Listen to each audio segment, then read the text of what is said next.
En principio voy a compartir una compilación de videos que los edité un poco a ciegas, no prestemos atención a la edición. Lo que quiero mostrar son imágenes de los registros audiovisuales del colectivo Cuerpo Sonoro. Vamos a ver imágenes dispuestas cronológicamente para dar cuenta un poco de la evolución o este pasaje del registro audiovisual al registro performativo.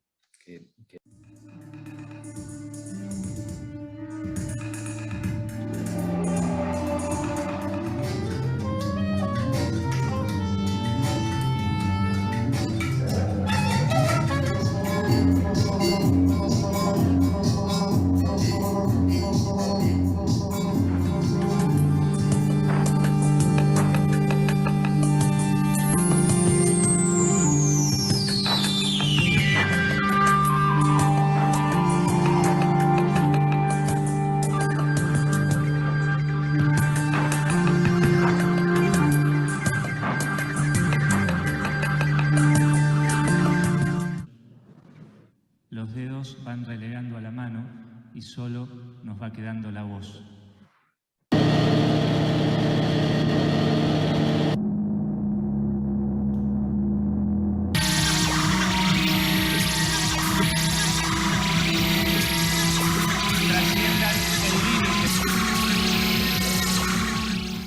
Eso me parece que la gente... No.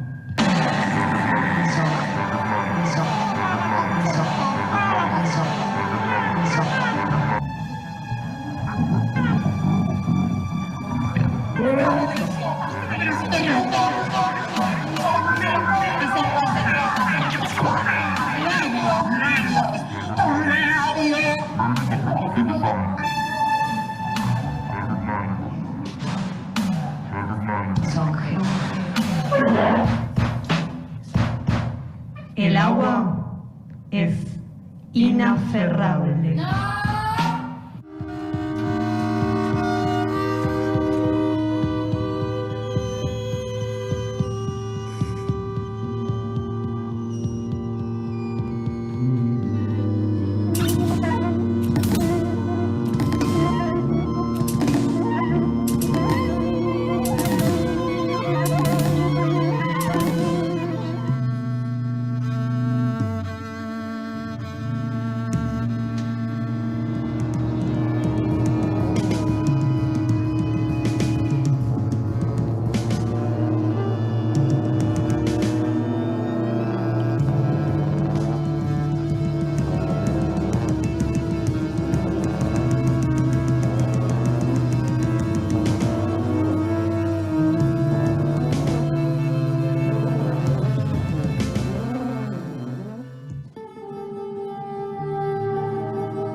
dije antes, las imágenes estas que vimos pertenecen a los registros audiovisuales de Cuerpo Sonoro, desde la primera edición en el año 2017 hasta la edición número 11 en el año 2020.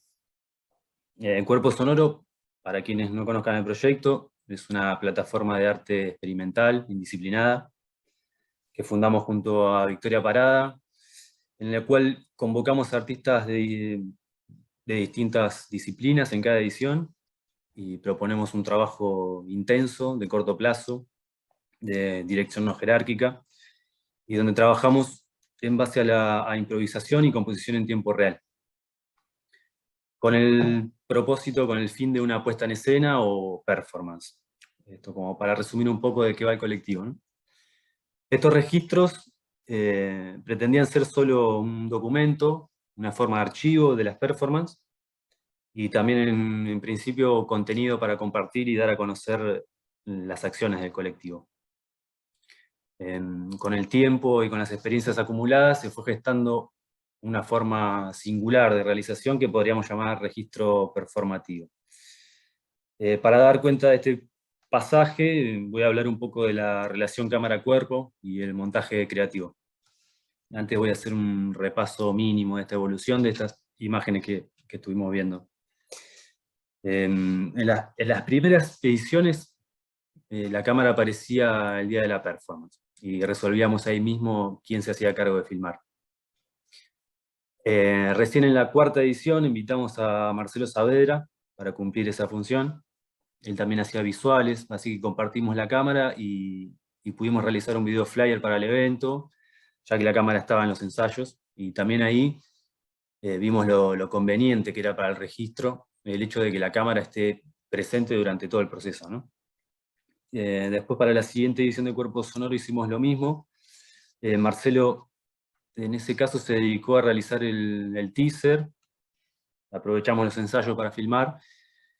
Yo tampoco hice cámara ahí, ya que fue un proceso que participaron 35 artistas, y bueno, había infinidad de cosas por hacer, ¿no? Para el registro de la performance convocamos en esa edición también a Álvaro Jugo y a Tobias Cédola. Incluso Lisandro nos facilitó una cámara 360, recuerdo ese día. Y bueno, la realización audiovisual y el desarrollo en cuanto a las decisiones escénicas empezaron a vincularse un poco más, ya que, por ejemplo, el teaser fue una mirada ordenadora a la hora de tomar decisiones estéticas para todos los artistas. Además de la comunicación que se daba en los ensayos, la cámara también devolvió una mirada singular que ordenaba las acciones en algunos casos, ¿no? Bueno, esta experiencia terminó de confirmar que la persona que hiciera cámara tenía que ser parte del proceso creativo, desde un primer momento. Yo veía mucho potencial y mucho por explorar en ese sentido. Esto se hizo cada vez más evidente para mí, ya que estaba a cargo del montaje final, ¿no?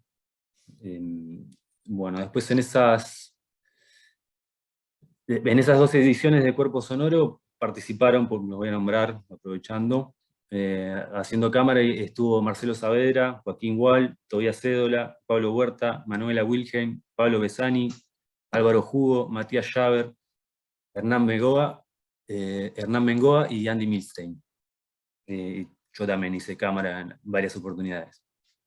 Después en la 7ª edición fue un proceso más largo de investigación en el espacio público, que estuvo Ale también, en el skatepark de acá de calle 32 y 26, acá en La Plata, en mi barrio.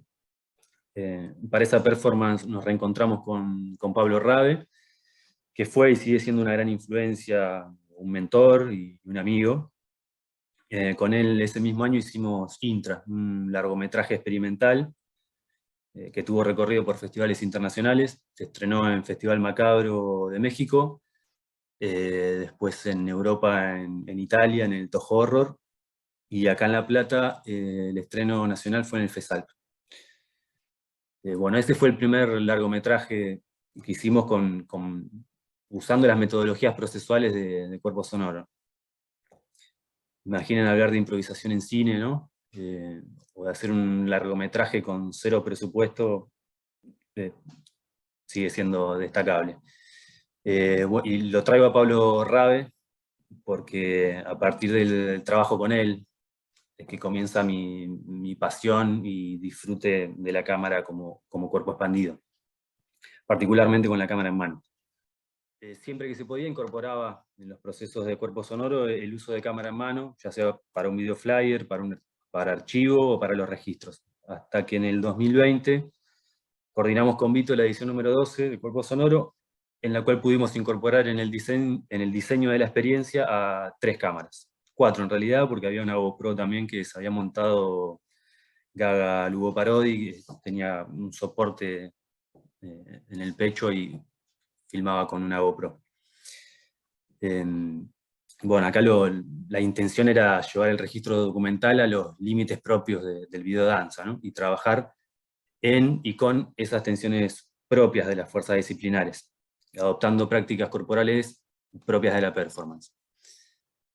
Ahora les voy a compartir un extracto de alguna escena de ese montaje. Lo elegí un poco al azar, muy random. Tengan en cuenta que esta obra no fue estrenada todavía, ni siquiera la vieron los performers que participaron. En estos últimos momentos estoy haciendo una versión de sonido Dolby Surround, porque el montaje está pensado para ser visto y oído en sala de cine, ¿no? Sueño con ese día que podamos compartir esa experiencia, todos los que hicieron posible tremendo proyecto, ¿no?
Cuando nazca, volveré a ser chiquita y vendrá una infancia llena de terribles muertes. Resuello. No puedo pronunciar su nombre.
son imágenes que vimos, son extractos del montaje.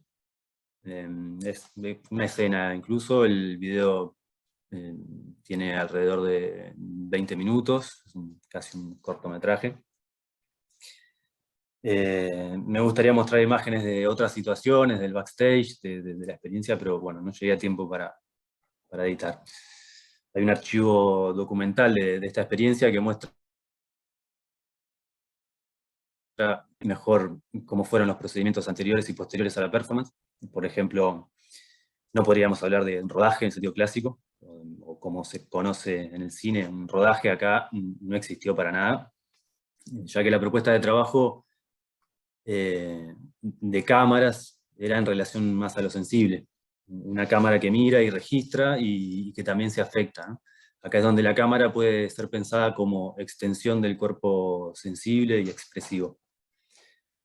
Por supuesto que este abordaje cambia no solo la relación del sujeto que filma con la cámara, sino también a los que eran filmados. Es decir, no hay una incorporación de la experiencia, sino más bien una inscripción en el cuerpo cámara. Y eso también modifica el vínculo entre el cuerpo cámara y los que son filmados, ¿no? Justamente Julia Cisneros ese día me hacía un comentario que ella en un momento agarra el celular y empieza a filmar ella. Y comentaba esto, ¿no? De que cuando los cuerpos, cuando los bailarines o los que estábamos ahí éramos filmados, cómo cambiaba, no solo modificaba la expresión corporal, sino que hasta activaba los cuerpos. Solo el simple hecho de que haya una cámara filmando, se activaba los cuerpos.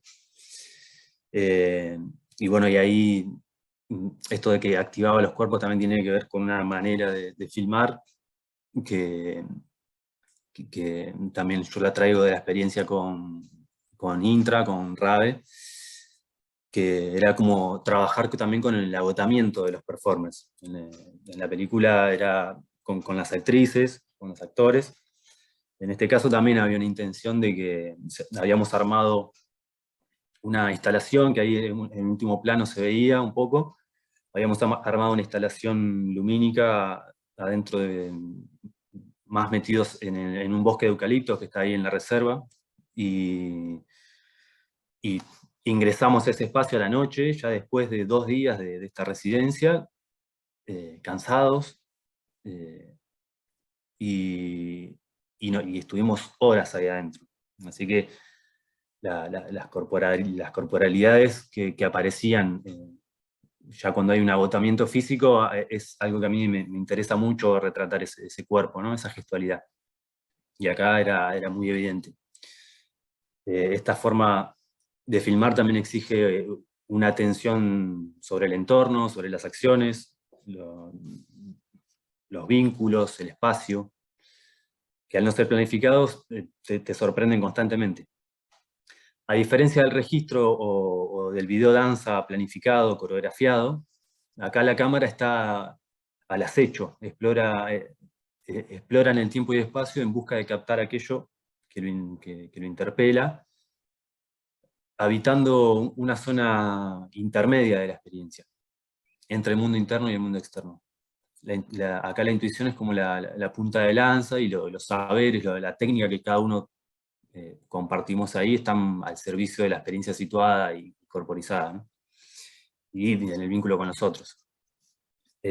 Bueno, cuando hablo de videodanza, hablo no como un género, sino como este lenguaje híbrido, que aúna 2 pasiones que tengo, que son el cine y la danza, ¿no? Además, encuentro mucho potencial por los niveles de abstracción que ofrece esa relación entre la danza y el cine.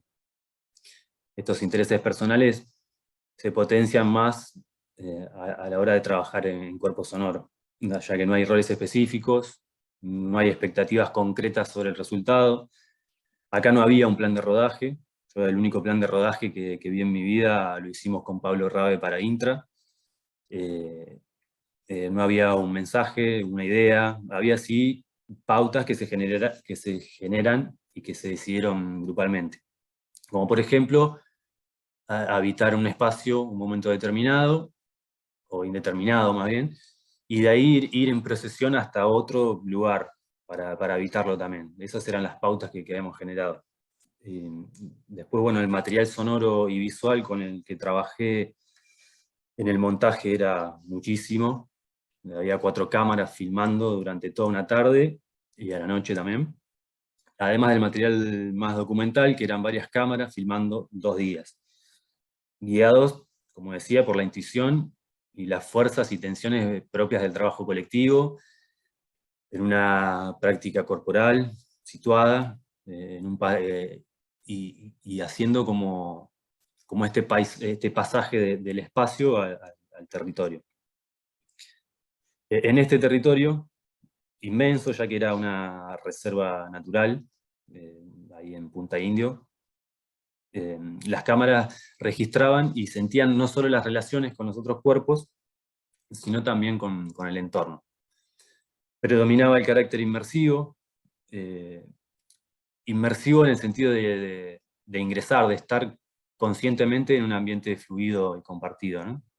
Lo que quería era potenciar el encuentro real y presente de todos, y para eso en Cuerpos Sonoros se resalta lo lúdico, ¿no? El juego, el error, la falla como parte de la experiencia, y bueno, para facilitar esta conexión con el entorno y los vínculos corporales hicimos algunas actividades. Por ejemplo, Gonzalo Monzón coordinó algo así como un taller de máscaras. La mañana de la performance hubo trabajos grupales de conciencia corporal. Hicimos una deriva para conocer el lugar y luego una cartografía sensible de donde surgieron estas pautas que les decía de recorrido que usamos después para la performance. La primera noche yo hice un trabajo de escucha profunda, que fue increíble. Compartir con muchas personas un sound walking o cualquier práctica de escucha profunda en un entorno acústico con estas características, ya de por sí una experiencia enriquecedora.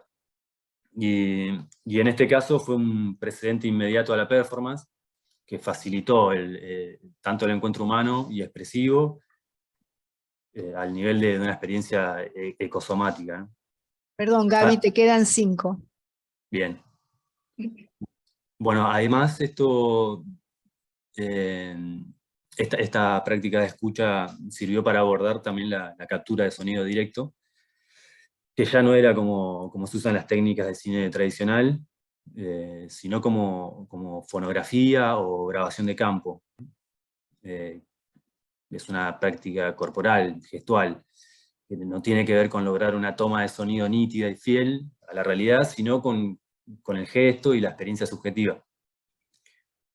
Y bueno, esta experiencia que diseñamos con Vito recién, han pasado 2 años, me tomé mucho tiempo para este montaje, pero bueno, recién ahora podemos entender y nombrarla como una residencia performática. En aquel momento nos guiaba el deseo, la pulsión de hacer con otros, y el bagaje que traíamos de las experiencias anteriores, ¿no? Que generaban más preguntas y dudas que conclusiones. De hecho, al día de hoy no cambió mucho ese proceder, ¿no? Y bueno, a ver, voy a ir cerrando con esta idea de la cámara performer, que es una manera de nombrar esta experiencia, porque no tengo otra. Y bueno, en estas prácticas ecosomáticas, en estas experiencias encarnadas, es donde podemos pensar esta cámara performer, ¿no? La cámara como un cuerpo expandido, como un dispositivo de percepción y de expresión, afectado por el entorno y los vínculos intersubjetivos. Y por último, bueno, no quiero dejar de lado los comentarios sobre el montaje, que es donde termino de explorar estas relaciones entre cámara y cuerpo, ¿no? El montaje fue un montaje creativo, haciendo uso también de la experiencia que tuve con Pablo Rabe, que él es uno de los mejores montajistas del universo, y tuve la posibilidad, y agradezco haber compartido con él la dirección de esa peli, donde aprendí un montón, y con él fue que pensábamos esto del montaje creativo, ¿no? Porque imaginen que la cantidad de material que había, solamente el visionado me llevó días, y después poner...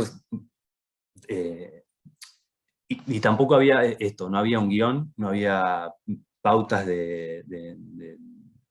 la hora de filmar. Lo que yo le transmitía a los cámaras era esto, que se involucren en la experiencia, que no era un registro.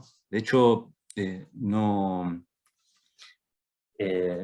mostré ningún plano ahí en lo que compartí recién, pero en el corto aparecen los cámaras, aparece el dispositivo cámara en plano, ¿no? Algo que siempre se trata de evitar. Yo propuse que cuando hiciéramos cámara no estuviéramos fuera de plano. Aparecía el dispositivo cámara y de hecho quedó en el montaje, porque eran cámaras performers, eran cámaras que estaban implicados con el movimiento. Era una cámara que bailaba, no era solamente una cámara que registraba, ¿no? Y además, bueno, hay una condición ahí subjetiva, propia de mi experiencia personal y subjetiva durante la residencia, que inevitablemente me condicionaba, a veces para mejor, a veces no, pero me condicionaba en el montaje, ¿no? De hecho, en principio me sentía tan condicionado con esa experiencia personal que digo, para el montaje tengo que abordarlo desde un lugar más objetivo, el material. Así que lo que hice, lo primero que hice para abordar el montaje fue desmenuzarlo todo, de armar un caos, y eso, para sacarle lo cronológico, ¿no? Y después terminó volviendo un poco a medida que iba avanzando. De hecho, empezó a darle sentido y forma justamente estos recorridos que hicimos, ¿no? Sí, bueno, no, lo último del montaje que sí me parece interesante fue esto, el laburo de capas sonoras, ¿no? Este trabajo más inmersivo que hice. Intenté en el montaje que aparezca con fuerza. Así que nada, hubo un laburo ahí de sonido también muy interesante, de capas sonoras, de una polifonía de espacios. Trabajé con un punto de escucha ambiental, ¿no? Justo hoy hablaba con mi psicólogo, y estaba en terapia, y hablaba de esta charla de hoy. Digo, estaba un poco nervioso, ¿no? Porque no tenía una estructura a seguir, los ejes no estaban muy bien claros, pero sí este deseo de vivenciar estas experiencias novedosas, y con este doble deseo de vivenciar esas experiencias y compartirlas como colectivo en ese momento, y también el deseo de compartirlo en esta red de lo que yo llamo el arte experimental, que para mí es una red, algo que va cambiando, mutando, y por esas mismas características es necesario estas reflexiones y compartir estas reflexiones, ¿no? Así que, nada, agradezco a vos, Ale, y a los que hacen posible esto, y a los que presentes por la escucha.